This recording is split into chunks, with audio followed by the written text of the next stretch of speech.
So, ladies and gentlemen, good afternoon. So, this monster called gender-based violence, what is it that is causing our men to beat our women, our ladies, our moms, our daughters? And what is causing our ladies also to beat our men? Because gender is a male or a female sex. The moment a young man and a lady meet, at that particular moment, life is very cozy. When a man is seducing a woman or a lady, everything is so nice and so enjoyable.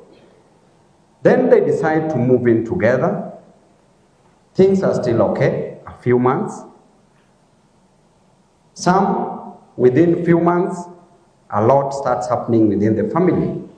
Others, within a year or many other years to come, then violence starts. So the question is, what is the cause of all this? I believe that the challenge that we face is not a challenge that we get during the relationship that we have. There are different conflicts within a family. There are conflicts among children, that a child and a child, a brother and a sister, brother and a brother, sister and a sister, fight between each other or among themselves. Then there's conflict between a parent and a child, or a child and a parent, which is also violence because of disagreements. Then there are conflicts that arise as a result of a husband and a wife. Then a family and the neighbors and the larger society. So when a man and a woman when they decide to get married, they move in together, life becomes so cozy at the beginning, at their honeymoon stage in their marriage. Then after some time, there are reports that come out that these people cannot sustain their marriage. Something that was meant to be beautiful eventually comes down. As a result of that, it depends on how people react. Violence comes in.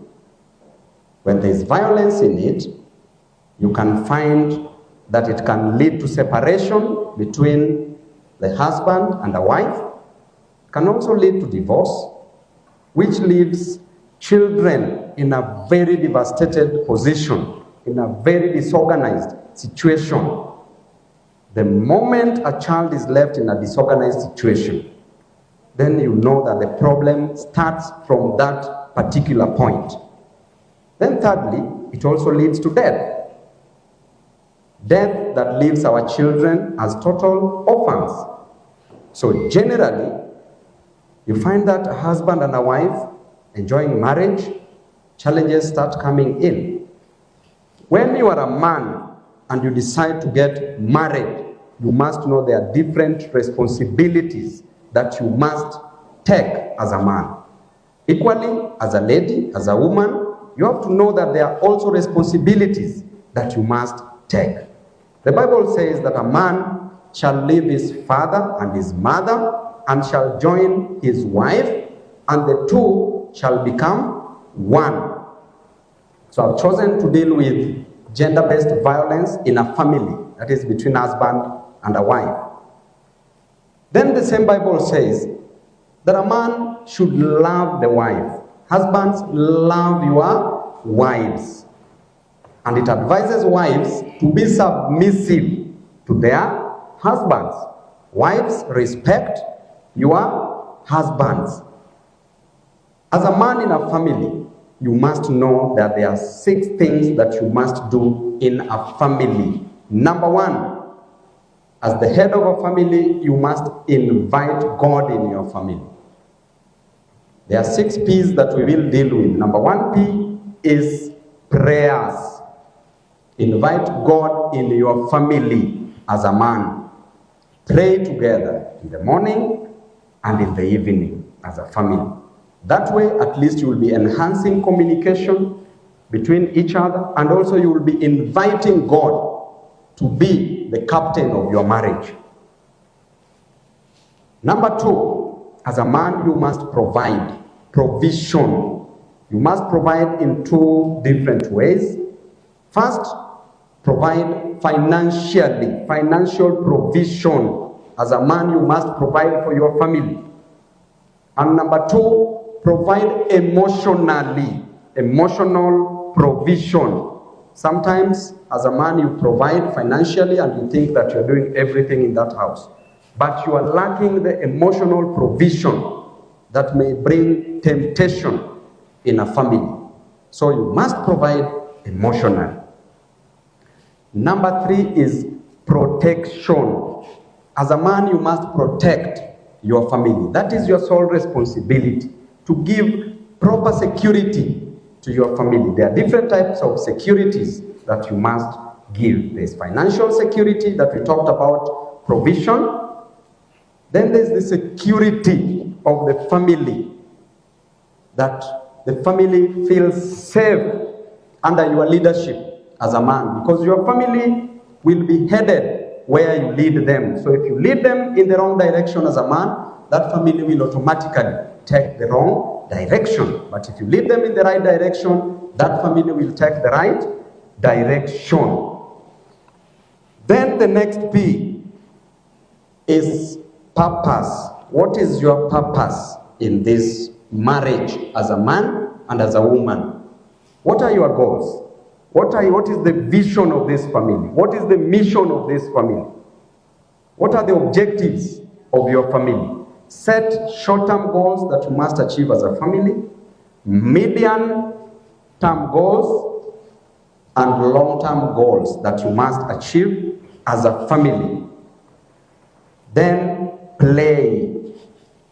Husband and wife. The Bible says that the only time that you should not give to each other is when you are praying and fasting for reason of prayer. So the wife should give to the husband. That body belongs to your husband, and as a husband, the body belongs to your wife. So therefore, give freely, because if you don't give, temptations again may overcome.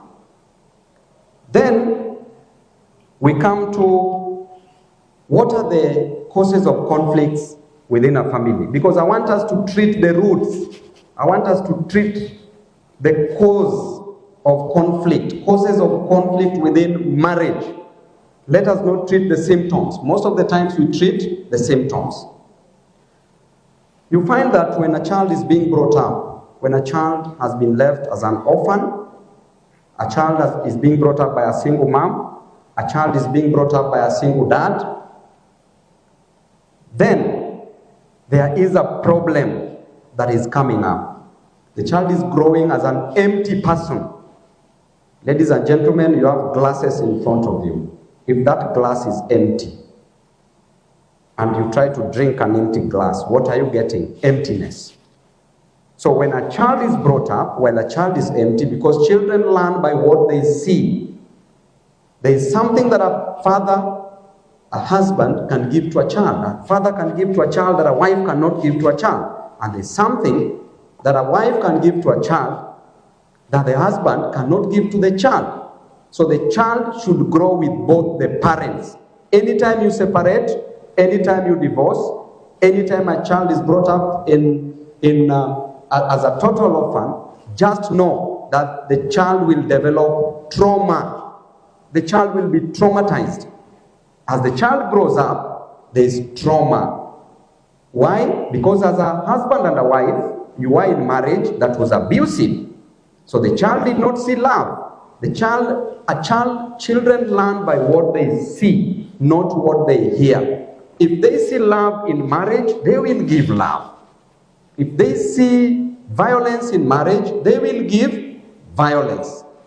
So therefore, as a wife, ensure that there is love in the family. As a husband, ensure that there is love in the family, so that the child can see love, hug each other, appreciate each other,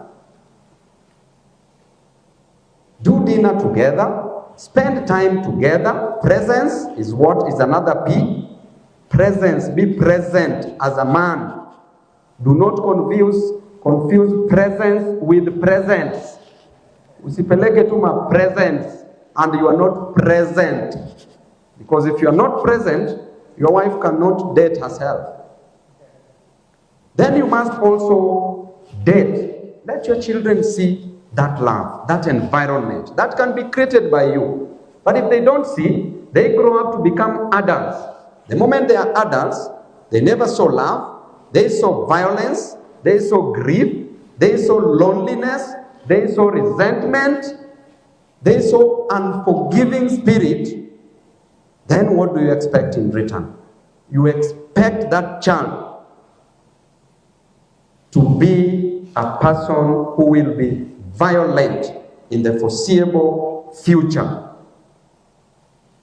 In our prisons, close to around 80% of the prisoners were brought up in broken families. Broken families. And therefore, conflicts come from the following issues. Number one, conflicts come from background environment. That is what I've explained. How are you brought up from broken families? Then you grow having trauma. Number two, conflicts come from association. When you associate with people who are not the right people to be associated with, or friends who influence you because of undue influence, you may bring a lot of violence in relationships. For example, men wameenda kuchukua kinywaji kidogo, then your friend tells you, and it's a common saying, that wewe huwezi kaliwa na bibi. And then your marriage was getting successful, but unaambiwa wewe huwezi kaliwa na bibi, usikaliwe na bibi kama mwanamke. Then you go home, now you want to be a man. Being a man to you is by showing your woman, your muscles, or ego. Let me tell you, Buluma, between, ladies and gentlemen, when a woman sits on you as a man, kukaliwa na mwanamke, and when a fellow man sits on you as a fellow man, gani unasikia utamu? When a woman sits on you, unasikia vizuri. But when a man sits on you, that is a different thing altogether, right? Going raw and down to it. Then again, conflicts come from generational issues, generational curses. These issues must be resolved generationally. Your great-grandfather, your grandfather, your relatives, their marriages were never successful because of generational curses, so it catches up with you. Another thing is oathing. You take an oath. Another thing is unresolved conflict. Unresolved conflict in the family. These are also brought by their financial issues within a family. Husbands and wives, ladies and gentlemen, issues finances brings a lot of challenges within a family. And the first thing that it does is that there will be no agreement within the family by the end of the month. So how do you cure this? As a husband, as a wife, make your work easy. As a husband, your work is to provide. Number one, tell your wife to write a list of what she needs in a family.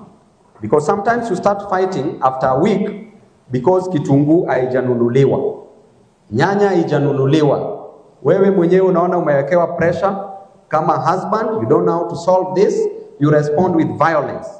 So tell your wife to write a list of what you need within a month, then sort it out. every end month. If there is no money, your wife should understand. In some marriages, the wife earns more than the husband.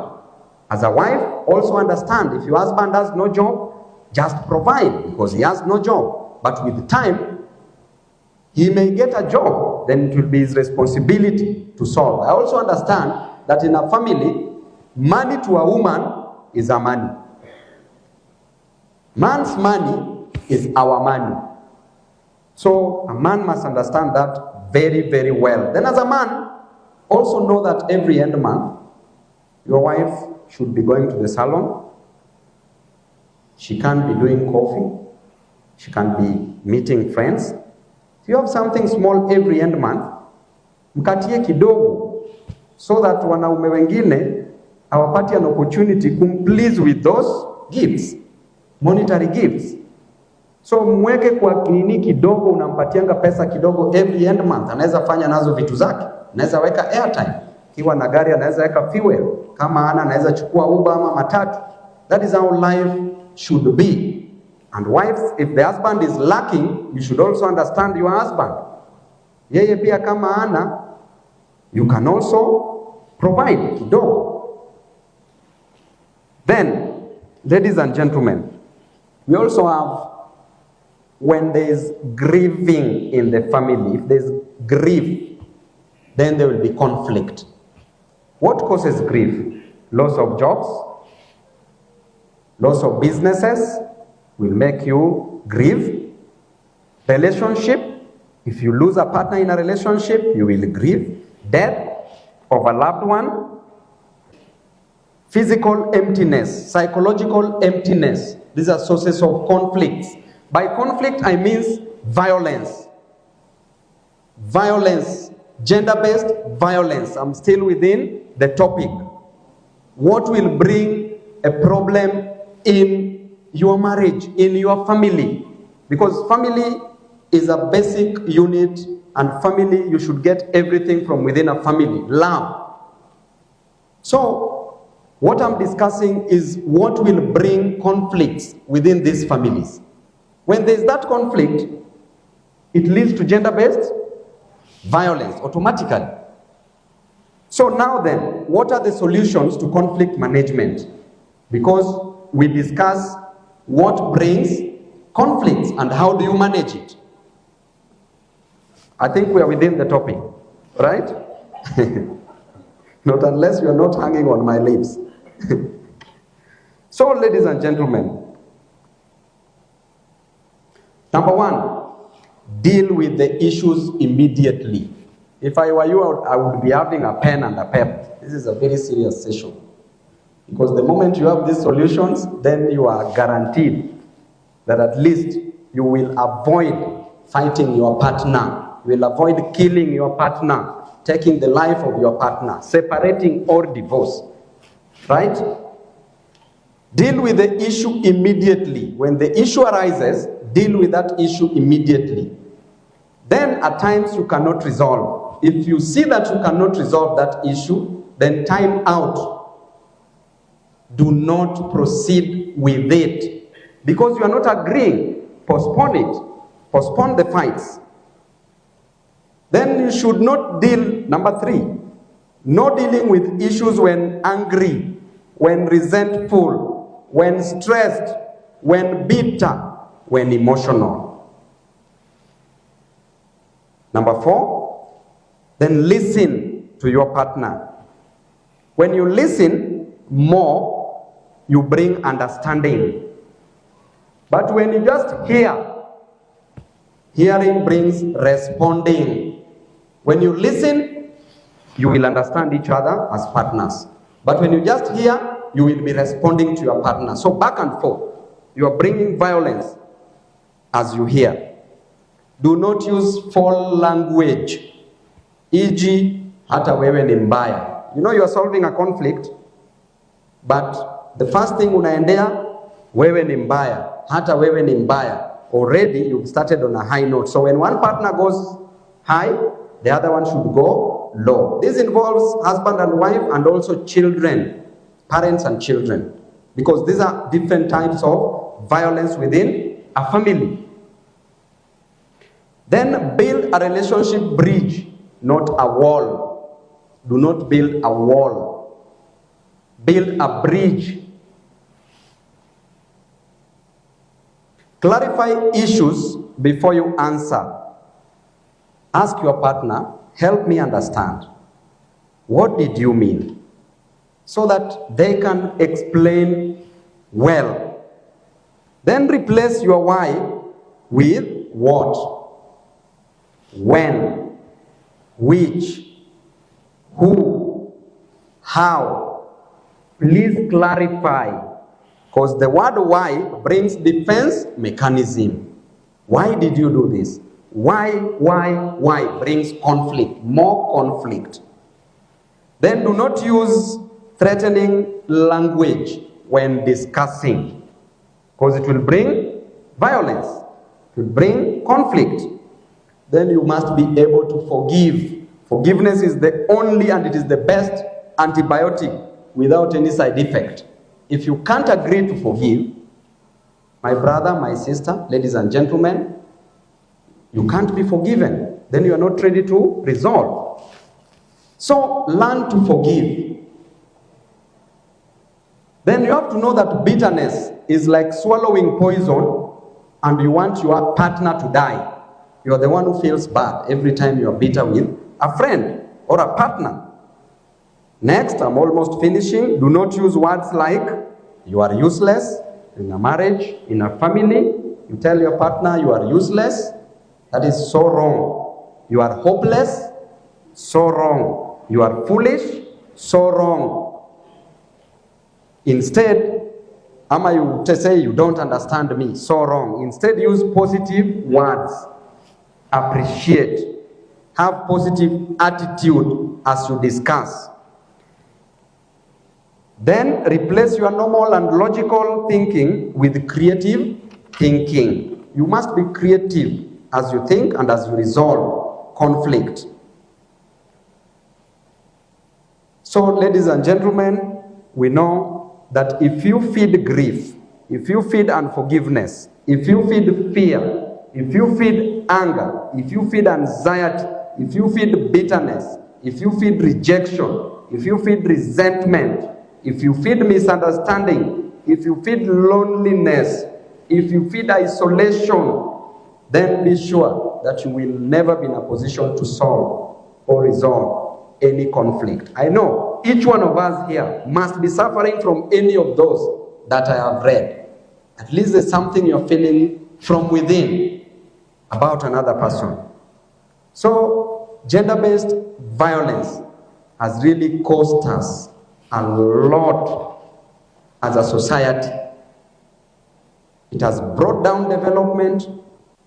It has made us raise children who are half-baked in terms of being a full person because they lacked love in their years of growth. It has really brought a lot of sorrows, deaths, and we should find the cure. And some of the solutions that I've just read, if you apply them, then we know we can come to an amicable solution and create an enabling environment for every Kenyan to be productive. Otherwise, I really want to thank you very much and God bless you all. Asanteni sana.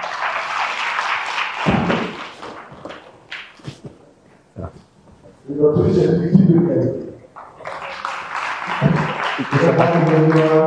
you're leading your speech,